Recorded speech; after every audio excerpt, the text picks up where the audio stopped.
everyone. Welcome to this interview with Professor Tucker Krone from the McKelvey School of Engineering at Washington University in St. Louis. Welcome, Tucker. Hey, thank you for having me. Tucker's going to talk to us today a little bit about data visualization and some of the pitfalls we need to be worried about and some of the general tenets of creating good graphs and visualizing data in really good ways. Yep, that's my plan. That's my hope. If you have any questions, you can feel free to reach out to me over email in the next couple weeks as well. Thanks, Tucker. Take it away. Perfect. So what I'm going to do is I'm going to start with a pretty general view of a couple main topics, sort of guided by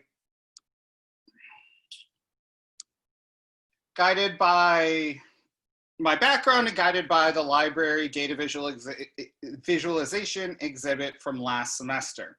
So I want to start off with clearly identifying that histograms and box plots represent distributions, and bar graphs or bar charts are used for comparisons.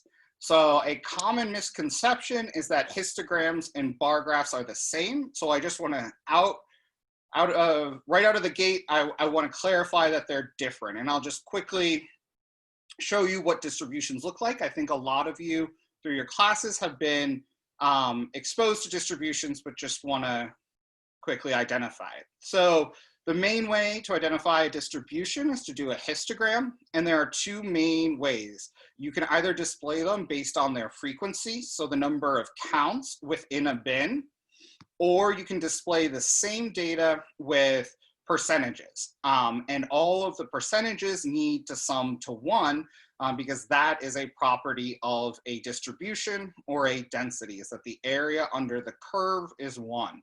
And so we want to note here that this density is for a sample. So depending on your tech writing topic, what you're doing, if you're collecting your own data, you could potentially get data that looks like this. So that's what generally a histogram is. Then a bar chart, let's see. Oh boy. Let's see how.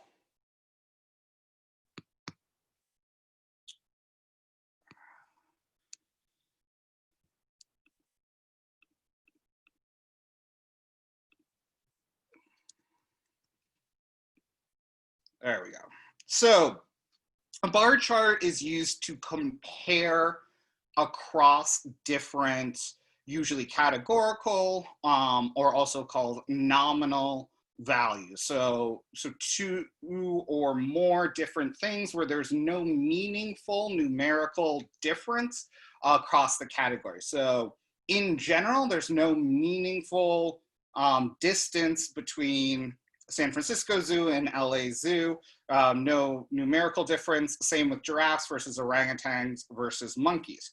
But what we're interested here is to compare the story that this is telling is it has the large strata by animal and then the direct comparisons by zoo. So the story that this is telling is comparing the zoos to each other based on the animals that both the zoos share.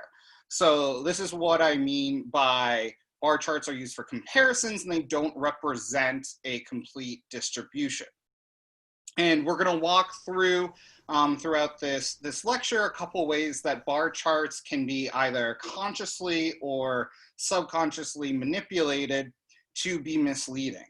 So the big way that bar charts can be misleading has to do with our y-axis. So there are times in which graphs get what's called truncated. So that's when they don't start at 0 or there's a gap along the way and the full range of values is not represented. So truncating, which we'll see some examples of, in a moment can exaggerate differences that aren't as large. The other flip side is depending on what you're measuring, a zero value may not have meaning, so you may actually want to not include it. So truncating in and of itself is not inherently, quote unquote, bad, but it can be used incorrectly. So you need to be mindful of what has meaning and where the body of your data is. We'll also see later in the lecture that it's often better to actually report complete data sets. But here it's just counts. There are 20 giraffes in the San Francisco Zoo, so there's not a collection of data points here. Tucker, would you say on this graph with the San Francisco Zoo and the LA Zoo, my thought here is that I would want to put the actual number above each of these bars, because you've only got gray lines going across from 10, 15, 20 at each 5 marker.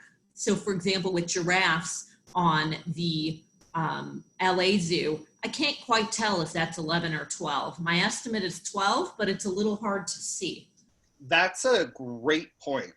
So depending, so one, yes, if you can indicate the exact values, especially for this kind of direct comparison, if we are comparing 20 to, like you said, I don't know, 11 or 12.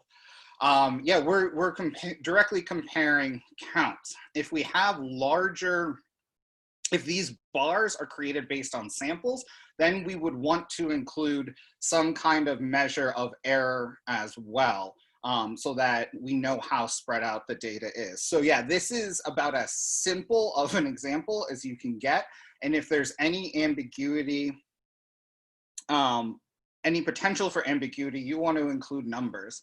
And while this is nice and pretty, we are simply comparing counts here. So I'd potentially argue that a table would have been sufficient, where we only have 3 different kinds of animals across 2 different kinds of zoos, and we're just comparing direct counts. So a table may convey the point just as well in this case as a graph. So great point, because yeah, we don't know how many giraffes are actually in the LA Zoo. So great point. This next infographic that I've broken up by section, I actually took from the library's data visualization exhibit fall 2019. So it gives a nice general overview. It's not, the examples in and of themselves aren't super technical, but they convey some important things to think about. So we've already talked about this idea of omitting a baseline or truncating our y-axis. And so we see here when the y-axis is truncated without an indication. That's what actively makes this misleading. And I'll show an example in a little bit. If you are going to truncate your axes, you need to include 2 parallel slash marks, because without those slash marks, our assumption is that it starts at 0.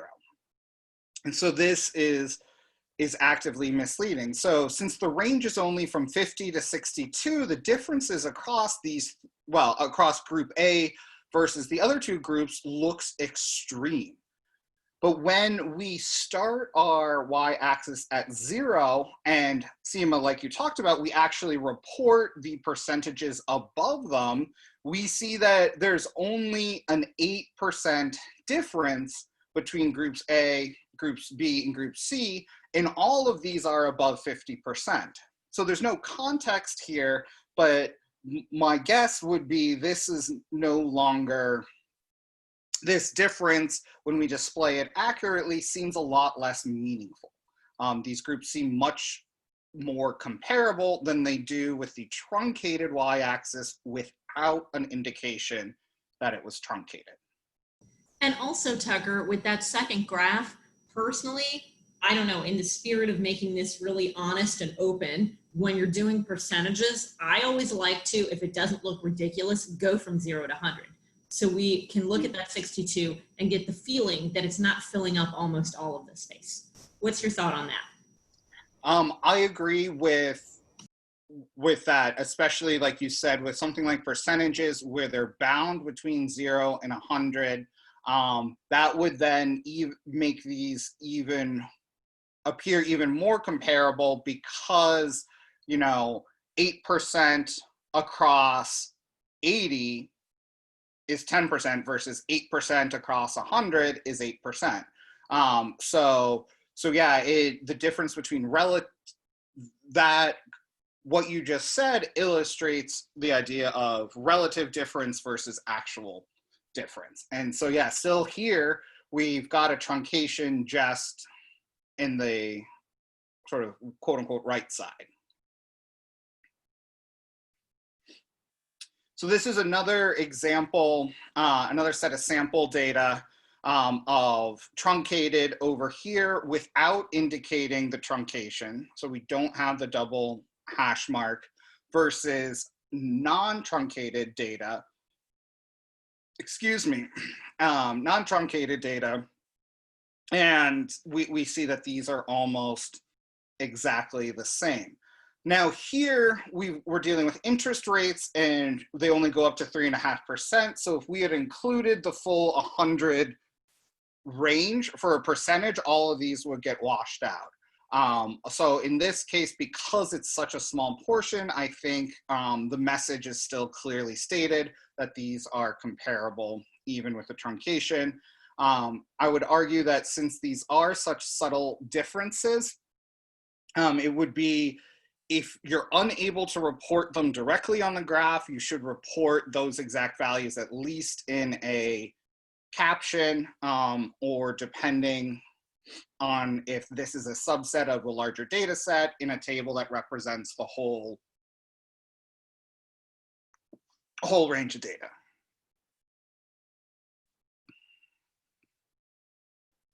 So truncation is sort of a special case of manipulating the y-axis. So here we see kind of the opposite. We see an over-exaggeration of the possible range. So including the range from 0 to 40, what that tells the viewer or the reader is that, okay, values up to 40 have meaning. And that may or may not be true, but you didn't observe values in that range. So you didn't observe any values above 15 even. So by including this range, you're shrinking differences, and you're implying some kind of extrapolation to this upper range that is not supported by your data. So you want to keep your data within a reasonable range based on what you've observed.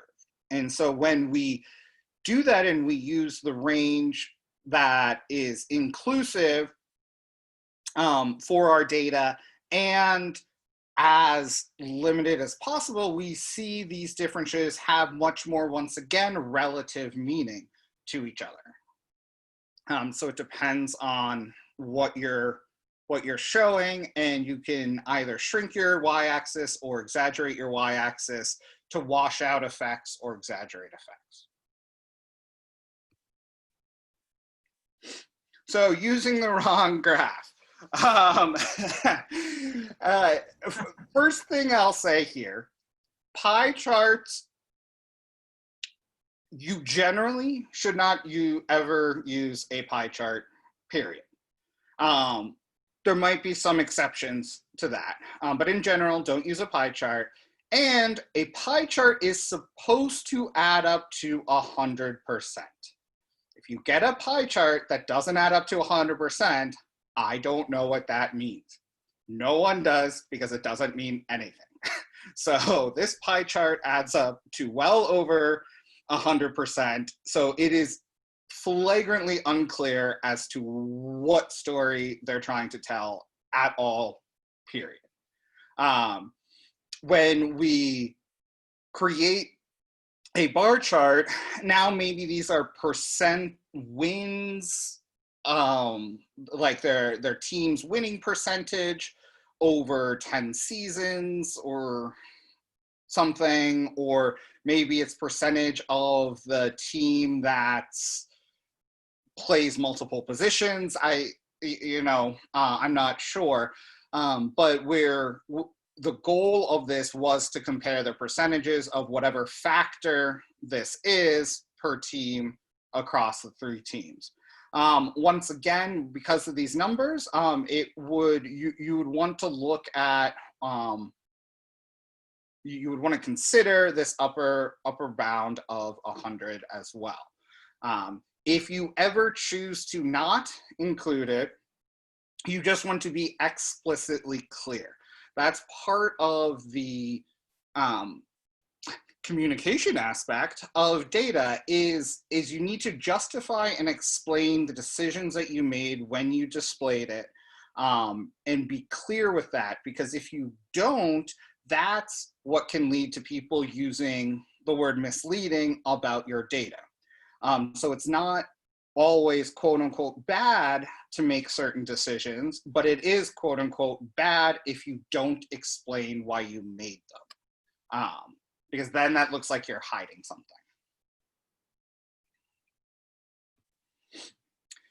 So then the other thing we want to think about are what conventions we have as a scientific, STEM, just regular human experience. And so one convention that we think of are things related to heat maps. And so that's what's indicated here. Individuals, so we usually think darker, is related to larger quantities. So this is misleading. This makes it look like Alaska has a lot of, makes Alaska look like the most densely populated state in the country, which I'm pretty sure it's the least dense. I would have to fact check that, but it's, our intuition tells us one thing, whereas the key has changed. Another example, a common example, is in American politics. People or states that tend to vote Democrat are considered blue, and who vote Republican are considered red. So if you would switch those, or you would use green and yellow or something on a voting map, it's going to be very unapproachable to your audience. So you want to stick with conventions to make conveying your message clear. With that, I have another example of convention. So a convention of life is that we start at 0 and we go up.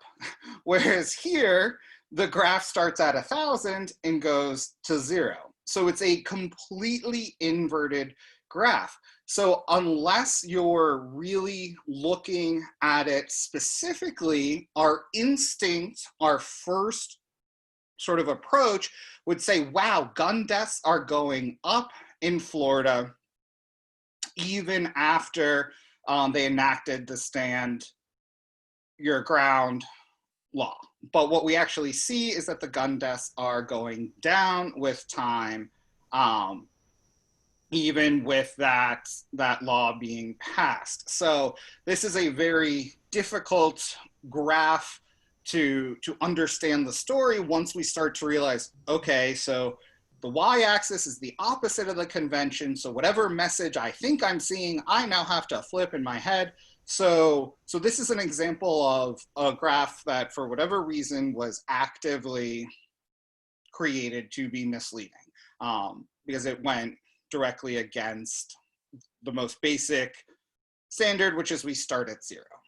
It makes sense that they would have tried to make this misleading. If you take a look at the sources, the Florida Department of Law Enforcement, if their message was to subtly convey that the stand your ground law, right after it, there was a huge decrease in gun deaths. That's what it looks like at a glance.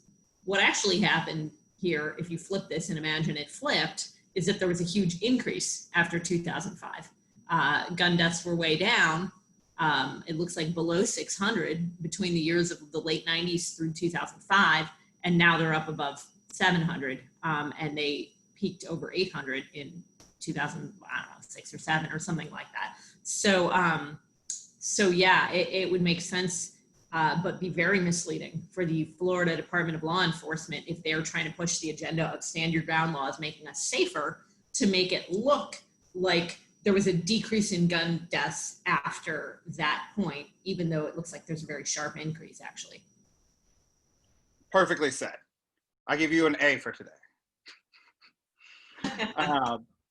So similarly, we've got, so I didn't exactly know where to put this example because it's got a couple weird or misleading, once again, probably on purpose. So the first thing we see is some kind of truncation going on.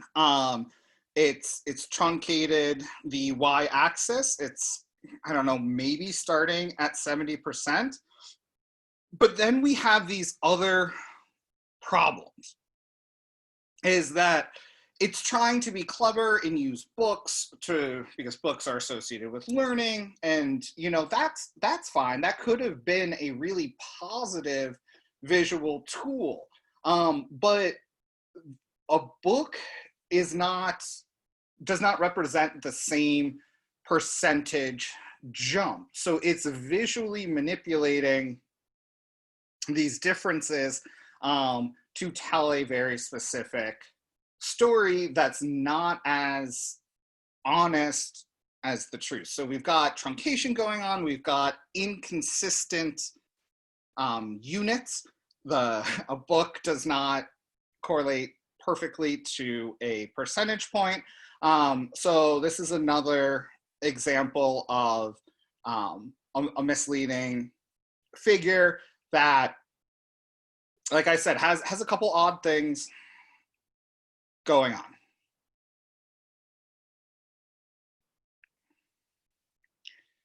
Then we have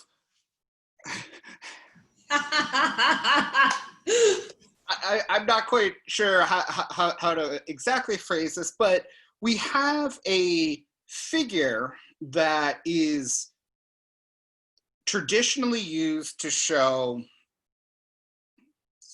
or can imply causation. And so what has been done here is a different kind of, when we factor in what's used by the figure title, we have the word cause. So this figure is implying causation when it has no study design basis behind it to prove causation.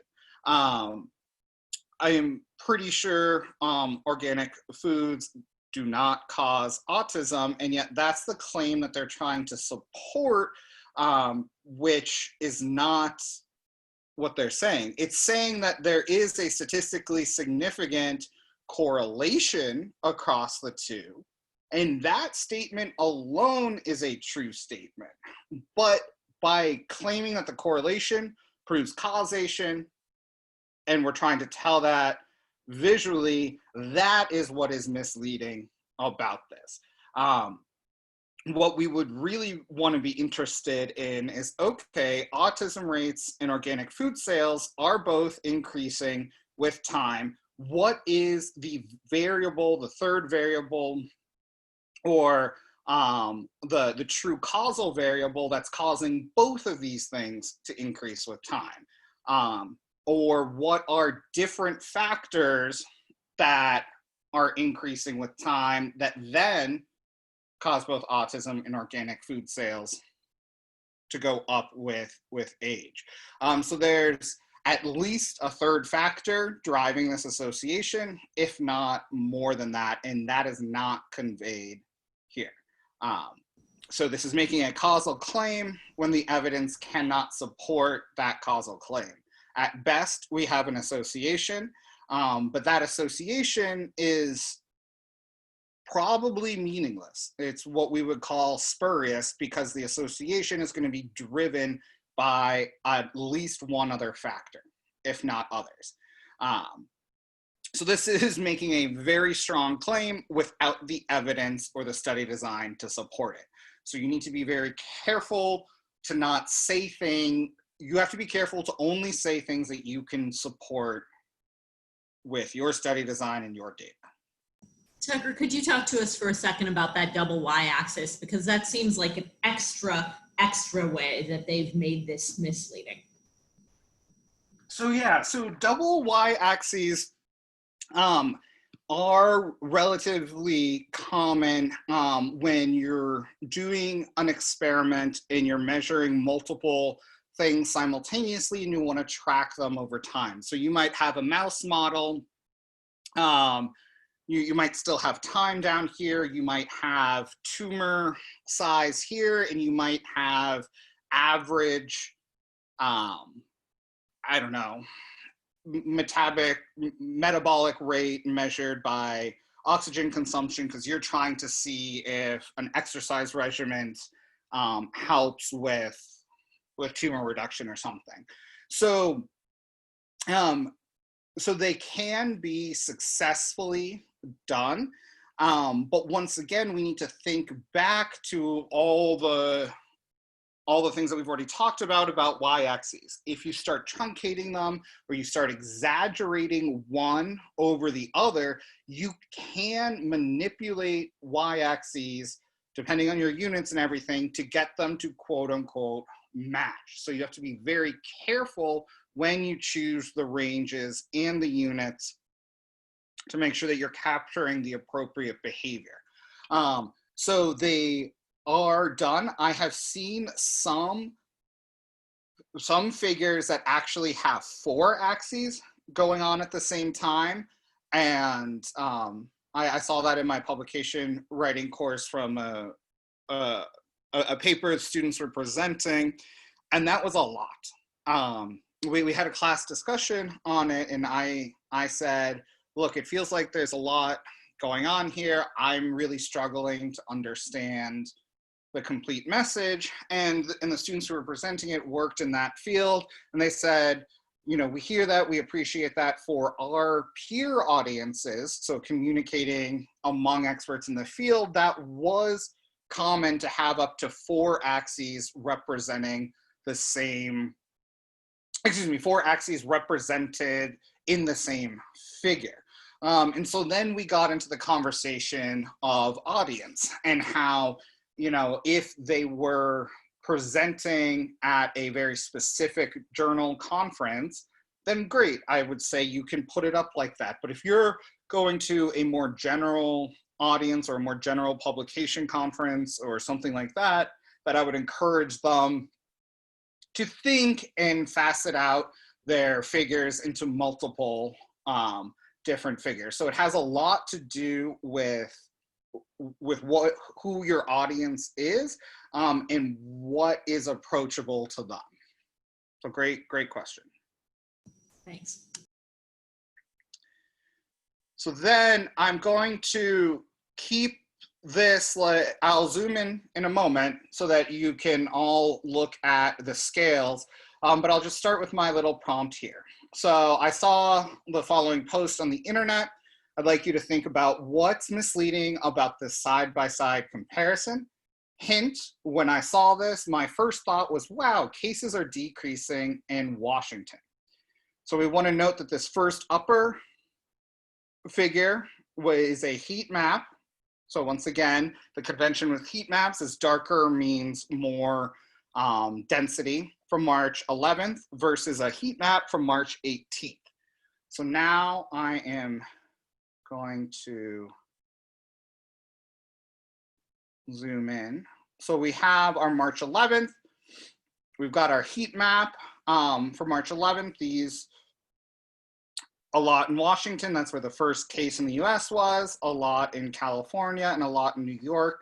That all, you know, we've thinking back however many weeks ago that is, that all makes sense. And so we see, okay, now that we look at the key, we're looking at the state of Washington, and there are 201 to 500 reported cases.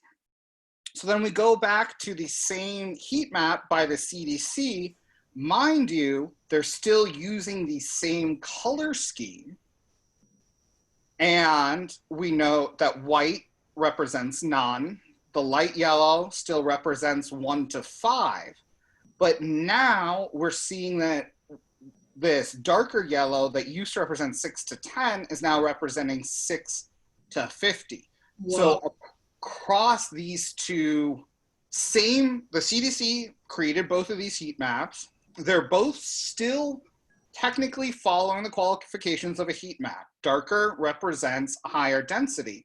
But what they've done is they've gone and changed the scale on us. So that is the concern of comparing these side by side, because the state of Washington dropped a color shade, but it increased its number of cases. So it dropped a color shade, but now it's up a whole degree from 201 to 500 to 501 to 1,000. So it's unclear, sort of quote unquote, check your sources. I took this post from Imager, so it is not a academic publication, but it is just a point to make that the CDC changed their scale. If these were never designed to go side by side, then that's okay, but it is something to think about if you're doing any kind of data visualization, in the future for your job or grad work or whatever, and you are doing something over time that people may end up comparing to one another. You want to think about what your color scales might be. So it's misleading to compare these side by side.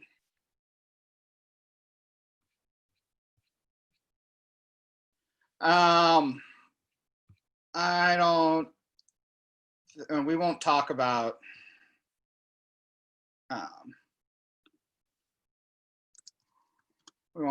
box plots. I think we're okay. So I have presented these out of order. Here is the full citation of the infographic. But what I want to say here first is that I disagree with calling this one misleading and this one accurate. And I will hopefully convince you. I think that either of these could potentially be misleading and either of these could potentially be accurate depending on the story you want to tell. If you only want to tell the story of whatever this variable of interest is from May 2020 to August 2020, if you only want to tell that 6 month, or no, not even 6 months, that 4 months. Yeah. Oh boy, 4 month time frame. So you only care about what happened the summer of 2020, then this is accurate. There was an increase in your variable of interest across the summer months in 2020. If that's the story you want to tell, then that is accurate. If you want to look across years, then yes, if you want to make claims before May 2020 or after August 2020, then you need to have data in the range that you want to make claims about. So if you want to make claims all the way from 2019 to 2023, then yes, this would be the accurate figure and this would be misleading. So it depends on the story that you're telling. If you're telling a story across years, you need to include all those years. If you only care about the summer, then only talk about the summer. So I don't love the fact that it calls this one misleading, because I think there is an argument made depending on the story you want to tell, or the portion of the curve that's relevant to the claims you're making. So that goes back to what I said earlier about make sure that your data supports the claims that you want to say. You can't talk about 2019, 2021, 2022, or 2023 over here. So just think about that. And Tucker, we have about 10 minutes left together. Okay. So whatever the main points that you would like to wrap this all up with are, whatever your kind of message, whatever you want to leave us with, or if there's a few more examples that really kind of sing for you, go for it. Yeah, okay, so we've got about 10 minutes. So we're gonna talk about some other key aspects. So something that's really important that I alluded to earlier is if you can show your data. So this is a absolutely wonderful figure because each of these graphs have the same mean and standard error, but they have extremely different shapes. So here you see relatively uniform distributed across different ranges. Here there's an outlier. Here we see both conditions have two different modes. Here we see that they have unequal sample sizes. So if you can illustrate your data accurately, if this, like this is an outlier, if you're working with humans and this de-identifies someone, you're not going to be able to display your data, but you always want to show your data when you can.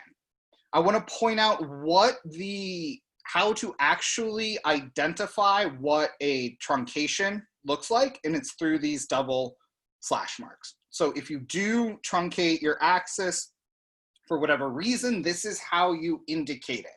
So you never want to hide what you're doing. I don't love it anyway, Tucker. Would you be able to illustrate those things in two separate graphs and maybe tell the story a little bit more accurately, or maybe at a glance be able to understand it better? Probably. I would have to, I apologize, this was actually put together by someone else. I would have to contact this person to figure out what IL8 is. So probably, I don't know enough context, but I'm just illustrating that this is what it looks like to accurately truncate. Cool, thanks. I want to talk about a concept that's called faceting.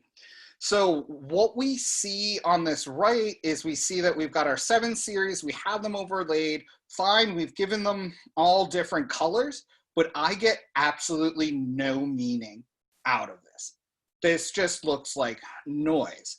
So what you want to do is you want to do what's called faceting. So faceting means you have the same overall image or overall object or figure, but you highlight different pieces. So now this way we can see specifically how series 1 varies across the other ones in gray. And then this way here, you could actually have these be like figure 1A, figure 1B, figure 1C, so on and so forth. So you could talk about each of these individually. Like if you wanted to talk about, this plateau of this series within the first 0.5, whatever they are. Because we also see here that this axis is so crowded that the numbers start to overlay with each other. So faceting can be much more helpful. Something else to think about is how you organize your groups. So alphabetical order is fundamentally fine, but I see no story here. I see no uniform story. Whereas here, once we've sorted our data by our variable of interest, our healthcare spending GDP, now we are able to understand, oh, okay, so these countries, spend the most, have the highest percentage spending in healthcare for their GDP. We see these countries have the least because now we've ordered them. So because what we're interested in here is our healthcare spending. So now that we've ordered it that way, we can identify who spends the most and who spends the least. So you want to think about why you pick the ordering you do. another interesting thing that might work with that group of data is if we were thinking maybe, sorry, a little bit, if we were thinking by continent, you know, if we wanted to look at the United States, Canada, Mexico, if we wanted to look at South America separately, if we wanted to look at Europe separately, you could kind of section it off that way, and then maybe secondarily by healthcare spending or something like that. And that might be an interesting grouping also if you were telling that story. Exactly, exactly. So once again, I don't love the fact that this first graph is quote unquote bad, because you always want to sit down with yourself and say, what is the story I'm trying to say? The story you're trying to say might be that regardless of genotype, genetic sex males always have a larger phenotype expression. That may be the story you want to tell. Similarly, the story you may want to tell is across both genetic sex females and genetic sex males, the number of B's in your genotypes increases your phenotype expression. So once again, I don't think either of these is better or worse. I think it depends on what the story you want to tell is. So you want to think about that. This one I'll keep simple. If you're doing comparisons, have them have the same center and have them have the same range. Whoa, look at that. It seems quote unquote obvious, but I think it's an easy mistake to make, especially if you don't change the defaults on your figure generating software, because your figure generating software will find the best range for your specific data. So like for the genetic sex men here, for the height, you would have to force the range to go out to 55 because there were no data points there. So I think it's relatively obvious when we see it, but I think it's a simple, unintentional way to make misleading data. And I think we maybe have time for one more set of insights and then maybe a little bit of wrap up. I was wondering if you could tell us a bit about those swanky looking 3D graphs. Yeah, great point. So, well, I'm going to start with this 3D graph first, because I think this one is even more hideous. Whoa. So the rules are 99% of the time, don't use a pie chart, and 100% of the time, do not use a 3D graph unless your z-axis has meaning. If you actually are displaying 3 variables, then yes, 3D graphs are obviously make sense. But if you're only comparing 2 variables, the depth here has no meaning. There's no scale, there's no units here. It's meaningless. And similarly, here, these 3D cylinders are just not helpful at all. There's a lot going on here as well. I don't know how you can be greater than, equal to, and less than 39%, but that's a separate problem. No, do not use, and do not use 3D pie charts either.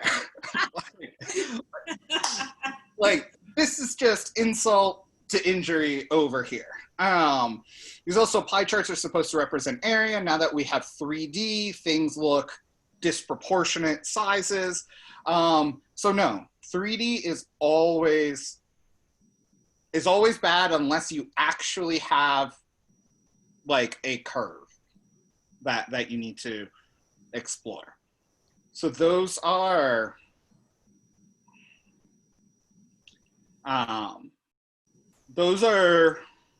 the big takeaways. I think everything else here. I did not talk about tables, but there are a lot of table standard practices out there that I'm sure you can either find on your own, Seema's provided, or if you have more specific questions, you can let me know. Like, this is just one example of, if you don't need, one, have consistent decimals, two, have meaningful decimals, also how you justify either strings versus numerical values, because you want to justify numerical values on the right side so that you can clearly see which are larger than others. You want to left justify your strings. You want to make sure any shading you do is meaningful. Here, it makes it look like this first row is something that's also being compared. So if you do have a background to a title row, I want to point out that this is how a table should appear in a manuscript. This is how PowerPoint has more or less forced us for them to appear in presentations. But you would not want this kind of shading in a publication or a final paper. You would want it to look like this. So I guess that's the crash course. And you could, with that bottom table though, sometimes having a line across, especially if it's a little hard to see and draw that line across, that one is The Last Jedi and the amount that goes with it. I don't mind at all the sort of the top graph. I'd mind the justification of those numbers and words, but I actually kind of like having the lines in between each row, especially when you end up with more rows, because sometimes it's hard to see what's going on, or sometimes that shading actually does work well to kind of visually break it up. So it depends on your audience and how you're presenting it. And I would still stress that if you're going to do the shading, make whatever your header row is a different color than the shading of your content. Absolutely. Cool. Well, thank you, Tucker. And I'll kind of leave you all with my message about honesty and data visualization. I know sometimes there is the temptation to be intentionally misleading, or that you all are, engineering students, you have an eagle eye for data. You might be looking at a misleading graph and say, isn't it the responsibility of the reader or the viewer to look at the numbers? Sure, it's the responsibility of the viewer to look at the numbers, but it is the responsibility of the person who is putting that message out there to be as honest and transparent as possible with the message that you are putting out there. So the purpose of a graph is so that when you look at it at a glance, you're able to see the story more clearly. It elucidates, it illuminates, it clarifies, right? When you look at a list of numbers, it's hard to see those relationships. And when you graph them, you can really see those relationships a whole lot more clearly. That's the purpose of a graph. So what you're putting out there is something that people do experience in a certain way at a glance. And yes, of course, it's their responsibility to look more closely at it and ask themselves, is this misleading? Are these numbers intending to deceive me? But it's your responsibility not to be the deceiver. So be honest, make decisions that showcase clarity.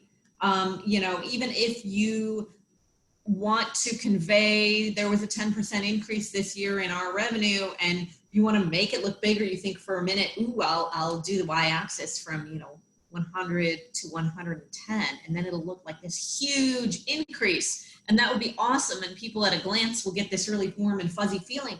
There's something to be said for an actual 10% increase. That slope still has its own impressiveness, and you could explain it with words, and there's a lot more you could explain with to talk about why a 10% increase is impressive in its own way. But by, let's say, kind of truncating it down to going from 100 to 110, and it looks like a slope of 1, let's say, it looks like a huge, huge increase, and it's not. When your viewer or your reader realizes what you've done, you've lost credibility. Now they feel that you're lying to them. And that's not where you want to be. So I have had students ask before, well, you know, isn't it okay to be a little bit misleading, or isn't it the responsibility of the reader to know if I'm misleading them?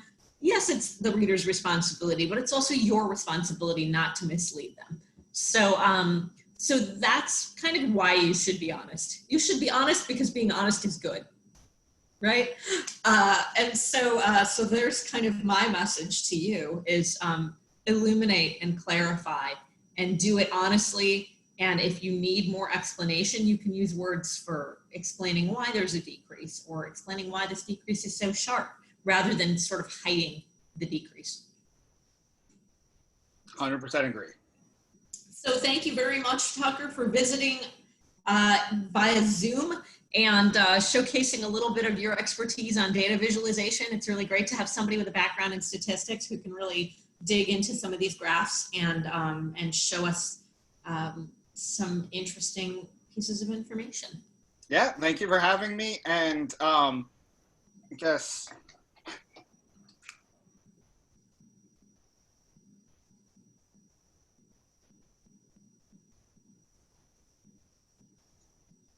there's my email, or you can ask Seema. Great. Thanks so much for being so accessible and so willing to share with us, Tucker. And have a great day. You too. Bye. Bye.